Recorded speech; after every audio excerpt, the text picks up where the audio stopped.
All right. Well, an official good afternoon. Some of you have heard the good afternoon a couple of times here already, but an official good afternoon as we kick off the webinar today. What you need to know if you're considering implementing a mindfulness program in the workspace. We hope you'll engage with us by using poll everywhere. You'll see that at the bottom of the screen. We've got just a couple of questions for you. And let's go ahead and get started. We'll get to the meat of the program in just a moment, but we're going to ask you a very easy question here first, and that is, what state are you from, or what state do you call home?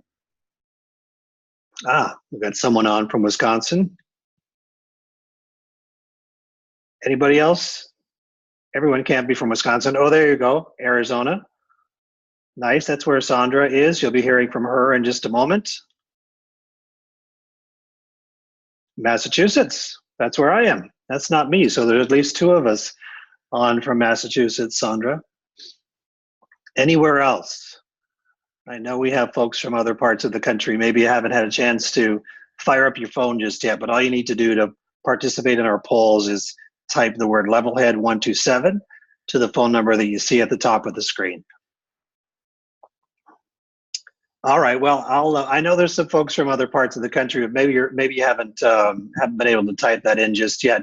But let me start. I'm from Massachusetts as well. It looks like there's another person on the phone from Massachusetts. I'm with the Levelhead team, and I get the pleasure of working directly with our clients on and helping them launch and then sustain a successful mindfulness program in the workplace. And I'd like now to turn it over to my co-host, our CEO and founder, to introduce herself. Sandra?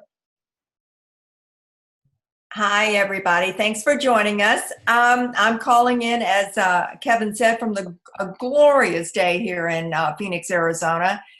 This is why we all live here, we're reminded. Well, first of all, the purpose of today is to share a little bit about what we know about mindfulness in the workplace. And that source of that information comes from real-world experience working with dozens of companies across a wide variety of industries, all the way from tech, finance, healthcare, municipalities, universities. And we've encountered a lot of different issues. And frankly, many of them are the same across industries, but there are some very unique things within organizations that we can help address once we understand what the company's purposes are. The second part of this is we have synthesized literally hundreds of recently published academic research on mindfulness in the workplace. When I started this journey at Levelhead almost 7 years ago, developing the program that we have today, there were very few. As a matter of fact, in the academic world, there were very few that were done. Today, literally, there are hundreds of them being published in these highly regarded journals every single day. So we're going to share and do all that hard work for you so you don't have to dig that in, and hopefully make this time worthwhile for you. Back to you, Kevin. All right, Sandra, thank you. So here's what we're going to cover today. We'll be very respectful of your time, have you for maybe about 30 to 45 minutes, and we'll start with why mindfulness. Some know what it is, some don't know what it is, so we'll tell you what it is and what it isn't. And then the bulk of our time will be spent on this next bullet point here, the second one, and that is, the promise of today's webinar for you, what you need to know if you're thinking about introducing a mindfulness program of some kind in the workplace. About 22-23% of US companies already have a mindfulness program in place. And our research would tell us that an additional 20 to 25% are considering a mindfulness program for the coming year. And so you'll learn here, and hopefully you're one of those folks who are thinking through it and have come here to learn the best practices about how to do it. And then toward the end of the webinar, of course, we'll share just a little bit about the Levelhead program and who we are and how we approach the subject. Now, along the way, you'll have the opportunity to ask questions. I encourage you to do so. Please, if you'll, right at the very bottom of your screen, you'll see a Q&A button. Now, feel free to ask questions as they come to your mind, or towards the very end, and we'll save those towards the back end of the call. And we'll answer as many questions as we possibly can. So let's start with another interactive poll. I hope you'll join us here. But what do you see as the biggest challenge in the workplace today? So we'll give 30 seconds or so for this to populate. This is Sandra. This is always fun to see what's on everybody's mind. Well, that's not an uncommon first response. Stress. Others. Here's another one. Keeping people focused. Well, that's kind of right up the alley of a good, strong mindfulness practice. Not quite sure where that came from. All right, time management, sure. You're probably guessing there's really no wrong answer here to our participants here today. Any others? Any other biggest challenges coming in? Lack of time. Yeah, these are all things we see really as we ask this question across companies and across the country. Well, the truth is, you're really all right. All of those answers are right, and there's many more answers that would be right as well. This is really one of our favorite slides that we share on our webinars and with client companies that we work with. We used to spend time trying to prove to people that these were accurate, and we don't need to do that anymore. I think as you look at these statistics, this is from an article in the Atlantic magazine supported by statistics from a variety of other sources, but you'll see these in many other places. In fact, the headline of this article in the Atlantic was, "The American Workplace is Broken." And so perhaps you could relate to some of the items on this screen. If you're like most everyone else we've talked to, you probably can. For me, one of the most impactful ones here is on the very bottom in the middle. On average, we're only present about 50% of the time. That's staggering when you stop to think of it. Maybe put another way, a good friend of ours from the Levelhead team often says there are only 3 time zones: the past, the future, and now. And far too many of us spend far too much time in the past and worrying about the future, and that causes to a lot of rumination, perhaps even some hand-wringing, and maybe even some stress. And if we had the skill to learn how to spend more time in the now, that would help solve for many of the things that are on this page. So we view mindfulness as a skill, and we know many companies have realized, I cited some stats earlier, around 22% already have mindfulness programming, and just as many more are considering adding mindfulness programming to their wellness program in 2019. And they've done so because they realize that those stats that I just shared with you, and you can see them here on the left-hand side of the page, they realize they need to provide tools to their colleagues to help them move across to this better place in the middle, where their colleagues are not as stressed out and perhaps more energized, are not as distracted and lack priority and focus, but are more focused and clear. And we here at Levelhead, Sandra will talk much more about this as I turn it over to her in just a few moments, that we view this as a skill. This is a skill like learning how to hit a golf ball, like learning how to make a good meatloaf, or learning how to play a musical instrument. It takes practice. And with practice, you can realize the condition or the state that's here in the middle, and in essence, really then change the way you perceive the world. So with that, I'd like to turn it over to Sandra, who will take us deeper into mindfulness. Thank you so much. I guess everybody now is expecting a meditation. It's really fun to do. But the purpose today is to give you an idea of a little bit about mindfulness in the workplace. And one of the ways that we need to start is really making clear a couple of definitions. And I know we all have a different idea. A lot of people say, as soon as you say the word mindfulness, they think meditation, or they think of bells or breathing or any of those kinds of things, and all those things are true. Just so make sure we all get on the same page. First of all, mindfulness as a concept is really an intentional focus on the present. And not only is it simply intentionally choosing to be present, but it was with a certain kind of attitude, an attitude of acceptance, non-judgment. And a lot of people will use the word being warmly engaged in the moment. And what's really interesting about this, as Kevin said a couple of times, is a lot of times people think it's only for those that are very spiritual, that spend hours of meditation achieving this. The fact of the matter is it can be improved with practice. I'm not sure exactly whether this statistic would hold, but many researchers would say that we spend only about 50% of the time in the present moment. Imagine that. We're missing half of our life by not being present. As Kevin says, we're traveling time zones. And so it's very important for us to not only, and I don't know about you, but there are many times of the day that I'm not present at all. Like you're doing something that is completely, automatic, like driving or any of those kind of things. That is too bad that it's like that. But driving, you don't even remember how you got there. What the mindfulness practice is anything that you can do to intentionally focus on the present. Lots of different things fit into that category, and it's not just meditation. And we'll talk a little bit about how the way we view that at the end. Functional mindfulness is a term that we've coined, which is the ability to be intentionally present in the same way, open with an attitude of warmly engagement in the normal course of your day, so that you're spending much more time than the average 50%, as the researchers say, but you're basically much more engaged, and you know how to call upon and be able to train your attention so you can be present when it's important.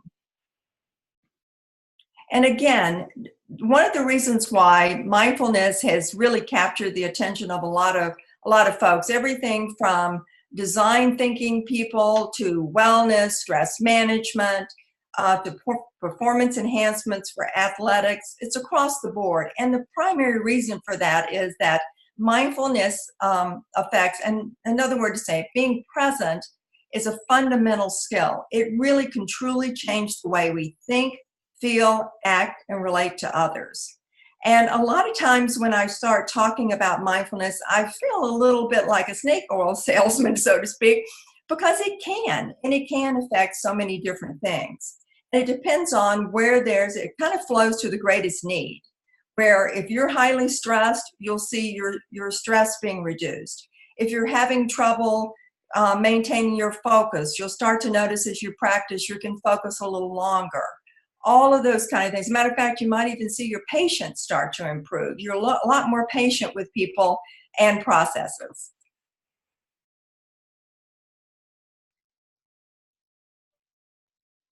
And again, one of the things, we start looking at the benefits, and I think there's a huge amount of research that all of us are going to start to see with leaders.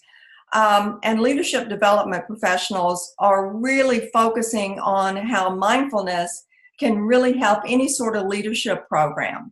As a matter of fact, a lot of them are incorporating this as a foundation of what they do. And the primary reasons for that are, as you can see on this page, I won't read it to you, but they really understand that it improves in their performance, because we all know that when our emotions are balanced, we're in the moment, we can see clearly, then we make better decisions. And when leaders make better decisions, they affect not only the organization, but the lives of their employees and everyone around them. And again, this fourth bullet point, I've been in business over 30 years. And one of the things that I never really heard that word to boost compassion or empathy. I never was, actually, that wasn't like a common thing that people talked about. Today, you can hear the need for that is great, because we've been so desensitized and have been, as I was taught to stuff those kinds of things, say objective, cold, and you'll make better decisions. When in fact, that ignores the fact that we're emotional human beings. For employees, number one, and we saw this pop up, and it does every single time we talk to an organization, is that organizations are looking for a way to help employees manage stress. And they're looking to other ways than they have in the past. In the past, it's been around how can we change the design of the job? How can we change the work environment? How can we enhance or improve on-site things like ping pong tables? All those kinds of things they did, when in fact, they're now looking inward and they're saying, how can we help people make better choices for themselves? Because they realize it's not, the stress doesn't just come from workplace, it comes from people's lives and the world that we live in. And of course, I've already talked about a number of these other benefits, but the list could be very long here in terms of benefits. Needless to say, most of the problems in the workplace can be enhanced or helped by a mindfulness program. And when you actually decrease some of the symptoms or some of the issues that are happening within the organization, particularly stress is an easy one to connect to. It's hard to argue with the fact that when you're not stressed, you perform better. And that's academically, athletically, whether you're trying to lead an organization through a difficult time, it's always better. When you look at it, you can start building, find out who the leaders are. One of the things as we work with organizations, we have found that as they start seeing how certain members of their team are stepping up in a way they've never seen it before, and they were not, quote, the official leaders, they were the informal leaders, which again, they kind of go, I never realized that person had that effect on the team. And many of you have seen these kinds of things, particularly as it relates to customer service and some of the other organizations we work with on patient care. They're starting to see some impact on when emotions are balanced, people are less stressed, patient care and satisfaction are up. And again, there are many studies on reducing healthcare costs, which are primarily related to decreasing people's stress and increasing their well-being overall. And my favorite, down at the bottom down here, is positive culture. Is that when an organization, they can actually see it transform an organization when people start viewing the world with this positivity that they hadn't before, not a Pollyanna kind of way, but a positive that is more optimistic, engaging, encouraging. And again, as Kevin mentioned earlier, many organizations are examining this, and not in the short run either. Some of these organizations that are listed here, General Mills in particular, Aetna, and some of the others have had long-term programs. They started pretty small. They started with in-person training at their local headquarters, but they've been doing these for probably close to 10 years. Some organizations are just dabbling into it now, but it's on the mind of almost everybody we talk. If nothing else, they're very curious. I hear a lot about this. What should I do? So that is what the meat of the conversation of today is. And again, we synthesize this information from all the companies we work with, and frankly, we learn something new every day. So what you're hearing today is what we probably just heard yesterday, is incorporated in this. So we're going to talk about this in 4 major categories. One is about positioning.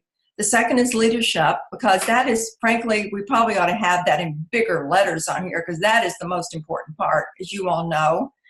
Execution, and then how do you sustain it? So starting with positioning. You know, one of the things we ask organizations right off the bat is, why are you doing this? What's your interest? And it doesn't take that organization less than 10 seconds to tell us why. And it's a wide range of things. We have companies that are saying, hey, I want my employees to be happier, to be more positive. We have ones that I know we have a high level of stress, or we're trying to figure out how we can engage with each other better. But it has to be a business rationale, and this comes from not just a feel-good place. The reason why we ask that is that if organizations can understand their why, then they can connect to it. They'll put the proper resources behind it, and they can articulate to their employees their why. The second part of this, it's a powerful enhancer to anything the organization is doing. For example, organizations that can connect this to a cultural change or a strategic initiative or anything that makes the employee to say, I see why you're doing it. It makes sense to me. And when you have something standing out there, if you say, hey, we're introducing a mindfulness program, would you like to participate? What do you think the answer is? Well, no, not really. I got plenty of things to do. That's why we do not recommend it be a standalone program. It needs to be part of the organization's strategy or part of another program, a wellness program, leadership development program, or any number of other initiatives an organization has. The final part of the positioning is not just for stress reduction. We found that very few people in an organization will say, hey, I'm really stressed, help me out. You know, there's just a negative connotation to that really doesn't work. But it does help stress. But it shouldn't be just for that. It should be all about you caring as an employer and caring about your team. Again, leadership matters. This is a very important part. Now, we say start at the top. Ideally, the very top of the organization, and we have a few organizations like this, that really understands the power of self-care, of inner health. And they see the connection. Often these executives have a reflection practice of their own, and they understand and they get it when the conversation starts. Now, obviously, the CEO is not going to be involved in all the details of this, but you really do need to have a high level within whatever that would be for your organization to have buy-in. And ideally, when that person can make a statement, here's what I do, and here's why we're offering this in our company or organization, it really resonates and it gets people's attention. The second part about this is lead by example. You know, fortunate enough to work with some really great leaders. And this one leader stood up and he told his journey of moving from really poor health, bad habits, to being a very high-functioning, very well leader. And he was very candid, very passionate about it, and he really wanted his team to move in that direction as well. Testimonials, not just from the top, but all the way through the organization. And it doesn't even have to be, this says leader, but a leader is all different kinds of, has lots of different kinds of position in the organization. When other people can tell their story, not just about their interaction with here's how I overcome a challenge, but here's some things that I can do to help others. The other thing is when you introduce a mindfulness program, you need a champion, a day-to-day champion, and ideally it's more than one. Obviously there needs to be a point person that can kind of orchestrate things, but the fact of the matter is champions need to exist at lots of different levels because we know behavior change is hard. I know you know this too. No one does anything unless they are a little uncomfortable about where they are and encouraged and provide a direction. That's just the way we human beings are. Execution. Now, I think many of you have introduced big, wide-scale projects, and you know how much planning that requires. So the same thing comes if you're thinking of rolling out a mindfulness program. One of the things that we have found, particularly for these type of programs, the organizations that have had experience in mindfulness so far have done on-site programs. And that's going to lead us to the next point on sustainability. But they have on-site programs that are limited by geography. And, you know, we all have busy lives. We can't, you know, those hours aren't likely to work. Even if we wanted to go, they just don't work with our schedule. And so most organizations, you know, say things like, well, we did it and we got some interest, but we didn't get very many people involved in it. That's why we're starting to see, as with a lot of learning and development programs, it's what's called democratization of programs, and certainly with mindfulness, is that they're looking now for programs that can provide anytime, anywhere access. We expect that. We expect to, you know, have something on demand, and if something is like a day late from my favorite provider, Amazon, then I'm not happy, and I wonder what happened to Amazon. We have a different level of expectation these days, and certainly whether it's education or anything is at our fingertips. The other thing is customizing program objectives. Because mindfulness can, a program can actually feed basic human functioning, we ask organizations to really think about what is their objective. And we ask things like, and I would encourage you, whether you're considering Level Head or some other program, is to figure out, how will I know if this is working? Now, here's what I mean by that. Working doesn't mean that you get 100% participation. It doesn't mean any of those things. It's like it's answering the question of how I know I'm delivering on my why. If it's helping people provide solutions for wellness, and are people who are on board actually enjoying them, then that's your program. And we strongly encourage you to have an objective and the ability to measure and monitor that, which falls into the next piece of this, is to always monitor and learn. Let me just tell you all, when you roll out a program, again, whether it's Level Head or something else, you're not going to get it right the first time. You're going to start, you're going to do your best in the planning, you're going to roll it out, and you go, you know, that isn't working. That's not working in that area. Let's go find out what's going on. Let's go see if there's another way we can tackle it. Is it our communication? Is it our lack of leader engagement? What is it? And be able to figure out and solve it pretty quickly. The final part of this is, and I think most people get this, although we've had a few people that say, well, I'll just tell them they have to practice. Well, you can do that, but you won't meet your objective. So I think that kind of goes without saying there. Sustainability. I think that's one of the things, and these in-person programs are fabulous. I would not tell any organization that's considering having some on-the-ground programs not to do that. As a matter of fact, I would say that's awesome if you can do it. But the fact of the matter is, what happens next? And we've actually started to talk with a number of people that have this kind of programs, and they want to add something else to that. Like, how do I create? I know when I've done those programs, I did several week-long silent retreats. At the end of that, I really didn't want to talk. I think my husband was happy, but nobody else was.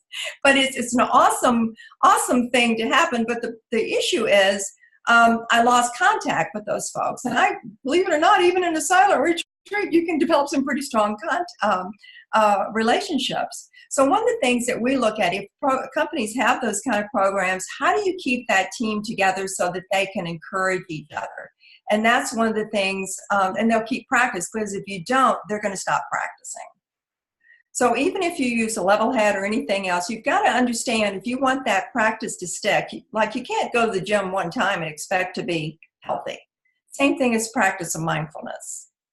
The other thing is that understanding role and boundaries. This is an interesting one, and I don't think anybody's figured this out, is that when you have a voluntary program, so where's the line between encouraging and lead by example as people feeling like they're being pushed? And that's where expertise and leadership comes. And I think that we've now had enough experience, we kind of know when that's happening or not. But it's really understanding people's need for privacy, but also their need to be healthy and their need to be encouraged. The third part about this is, the middle bullet point is allow momentum to build. Just like anything, we had this I'll tell you this story. This one organization who was getting over 20% of a pretty good sized group actually practicing on a pretty consistent basis. Now, our natural tendency when we roll something out is, his question was all about the 80% that weren't. And we had to stop and back up a little bit and go, when was the last time in your organization you did anything that you've got 20% of the people to jump on board right away to actively engage in it? Well, not much. And how many people, what percentage of a group can actually change the direction of that group? Well, 1 out of 5 could probably do it. So what we say to organizations, it's almost like organizations are too hard on themselves, is that allow it to build and grow, just like any sort of cultural change or any sort of wellness program. You know, I know when I start working out, I go, where are my muscles? Well, they're going to take a while for them to build.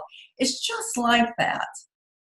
And the other part of that, make programs available to everyone that's interested, not just the few. And we really, it's awesome to offer it to your leadership team to get it started. That's great. But why should wellness and well-being and the ability to better connect only be for a certain population? So we strongly recommend that you make it available to all interested employees. So Kevin, I think you're going to tell us a little bit about, and we're not going to, because this is not a sales pitch, but we do want to be able to share a little bit about Level Head so you can see how we've addressed some of the concerns that we're seeing in the workplace. I will. Yeah, thank you, Sandra. Hopefully everybody learned more than a thing or two, and now's probably a good time to remind you to ask questions. At the bottom of your screen, there's a Q&A button, and you can ask us anything you'd like, and we'll answer as many questions as we have time for. But no doubt you all learned a little bit about positioning, leadership, execution, and sustainability.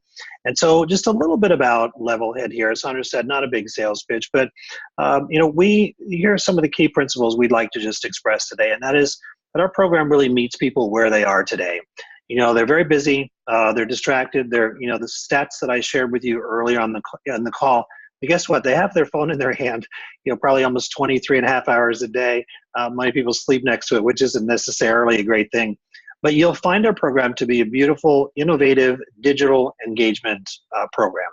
Everything in the program is 3 to 5 minutes, very quick exercises for your colleagues to experience. In fact, some of the other material that I'll share with you in just a moment is just a minute or two long. So we really understand short attention spans, busy and distracted people, and we've designed a program around that.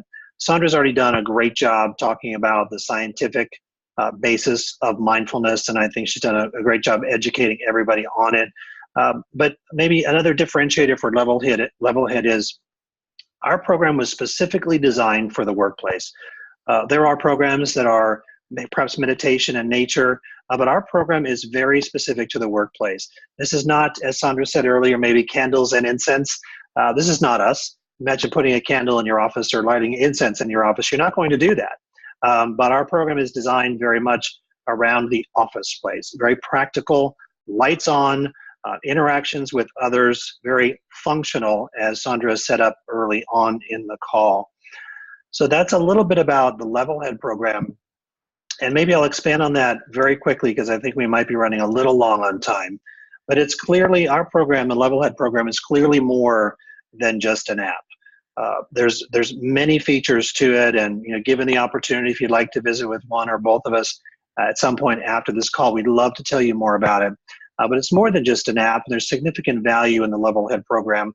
Now back to the app. I mean, it's more than that, but it's a very significant part of the program.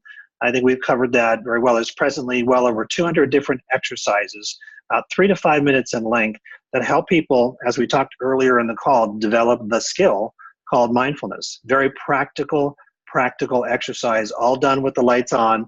No one has to get on the floor. No one has to do the lotus position. These are all things you can do while you're functioning through your day as a human being. You'll find the Levelhead team to be extraordinarily, I've moved to the middle here, extraordinarily outcomes focused. Sandra mentioned her 30 plus years in financial services. I'm the same, and so are the other key players on the Levelhead team. While we understand this is about helping people change the way they think, act, and feel, this is about, our program is business oriented, and so we provide a very robust measurement tool. We call it the administrative portal, for folks to understand who's using the tool, how teams are using the tool, and then we are very, as I mentioned before, outcomes focused. So in many cases, we do extensive research, both baseline, pre-launch, and post-launch of our program with companies to help measure things like mindfulness and stress levels and happiness and EQ and many, many other things. So we'd love the chance to talk more about that. The third maybe key leg of the stool is something we call Mindful Moments, and it's our leadership development content that is specifically designed, for leaders. So while all colleagues in the firm may have access to the app itself, only those leaders that are people leaders generally, or big influencers, have access to a specially designed portal that helps leaders within the firm become better leaders using some of the principles of mindfulness. And then, I wish we had more time, but there's so much more to the program around ongoing education and resources, podcasts, blogs, videos, all also delivered digitally and all also delivered kind of where your colleagues are, busy, distracted, and short attention span. So you'll find all of our material is very brief and to the point. Sandra and I both love to end on this slide, and so we'll be moving to Q&A in just a moment, but I won't read these to you. I'll maybe just let you glance at some of the keywords, but we certainly love to look in the administrative portal and see companies actively using our program and consuming, if you will, our exercises. That makes us feel good, seeing those numbers or seeing stress numbers go down. But really nothing makes us feel better than looking at these kinds of things that we get from our participants. There's many here, and more like it. But in the first one, we had a colleague share with us that she was a little stressed out and had high blood pressure, and after listening to some of our exercises, she felt the need perhaps to no longer be on so much medication. That's wonderful, wonderful. The next one really does relate to me, I think, in my old life anyway, when I was in financial services. But I remember that feeling of coming back from vacation, those 2 or 3 days before my vacation was over, and thinking, starting to get a little stressed. A wonderful expression from one of our users around how she used our tool to be more calm and really enjoy her entire vacation before coming back to work. And there's a couple of others that are on here, but one of my favorite isn't on here, and it's from a worker, a mother, who expressed to us that she found a way through our program to manage her own stress levels such that she was able to help her own child who had autism deal with focus and stress himself. And every time I share that story, even right now, I get some goosebumps. And my guess is that colleague is probably very grateful to the company that she worked with for providing that tool to her to not only help her during her workday, but help her when she gets home. So with that, I'll look for your question. I think Sandra perhaps already has them. I'll turn it back over to Sandra to field the questions. Thanks, Kevin. And thanks all of you for, hopefully those of you who are staying with us on this.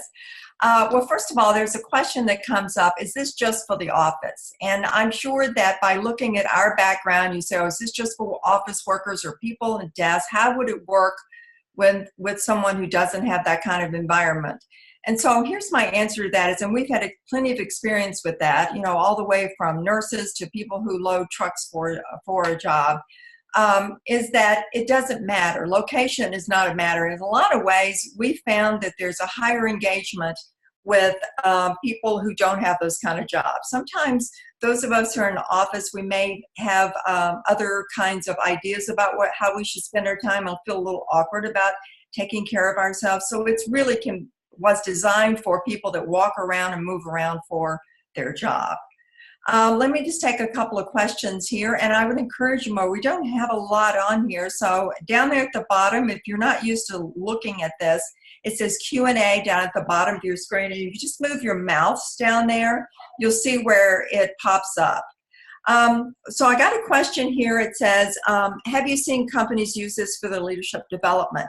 Absolutely, and I think I touched on that briefly, is that many companies are recognizing that the world we live in today is kind of a funny thing. It's called VUCA, which is volatile, uncertainty, complex, and it really creates an ambiguous. I can't even say the word ambiguous sometimes. It's so ambiguous. It's the fact that people do need this and help build their skills. There's another question on here, is an experience regarding people opening up in ways that may blur the lines between personal and the professional environment. That's an awesome question. For example, they're being vulnerable and exposing their flaws. What's really interesting to me after all these decades is that some of that kind of sharing builds teams. Now, there's a place where there's too much sharing and not, and most of us that have been in the work environment long enough know that, but the fact is that we have almost moved the opposite way. That we sometimes in a work environment, we pretend not to care about that people have lives, or care about the fact that they're not feeling well today, or they're highly stressed. Ignoring those things don't make it go away. As a matter of fact, through our leadership development activities, we try to coach people how to do that in a positive way. Like, for example, how do you show compassion at work? Compassion does not mean letting people off the hook. Not at all. It's actually the opposite. Another question came up, what interesting ways have companies integrated this into their wellness program? Well, that's really one of the most popular ways to do this, and a lot of companies are coming up with some very innovative ways to do it. As a matter of fact, a lot of organizations have what they call wellness points. And you'd like to think that people would do it just because, but the fact of the matter is, when you put a little focus on something by saying my company values it, and they feel as though they'll give me, quote, credit.